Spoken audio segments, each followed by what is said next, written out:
దేవునికి మహిమ కలుగును గాక. దేవుని నామములో మీ అందరికీ శుభవందనాలు. అందరూ బాగున్నారండి? ఉదయకాలం రీతిగా మిమ్మల్ని పలకరించడం దేవుడు నాకు అనుగ్రహించిన మహద్భాగ్యం. ఈరోజు దేవుని వాక్యంలో నుండి సామెతల గ్రంథము 10వ అధ్యాయము 25వ వచనములో జ్ఞానైన సొలొమోను చక్కగా చెప్తా ఉన్నారు. నీతిమంతుడు నిత్యము నిలుచు కట్టడం వలె ఉన్నాడు.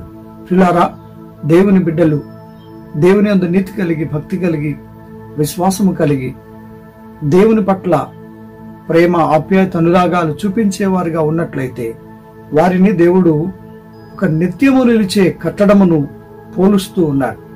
నిత్యము నిలిచే కట్టడం గాలి వీచినా, వరద వచ్చినా, తుఫాను వచ్చినా స్థిరముగా అది బండ మీద కట్టబడింది కనుక నిలిచి ఉంటుంది. దేవుని బిడ్డల యొక్క కుటుంబాలను దేవుడు అలా బండ మీద కట్టిన బలమైన ఇంటిని పోలుస్తూ ఉన్నాడు. కనుక దేవుని బిడ్డలైన మనం నీతి కలిగి ఉందాం. మన కుటుంబాలు, మన జీవితాలు, మన హృదయాలు నిత్యము నిలిచే కట్టడాలుగా స్థిరపరచుకుందాం. పరలోకరాజ్య ప్రాప్తిని పొందుకుందాం. అట్టి దీవెన సిద్ధపాటు దేవుడు మనందరికీ సమృద్ధిగా అనుగ్రహించునుగాక. ఆమేన్.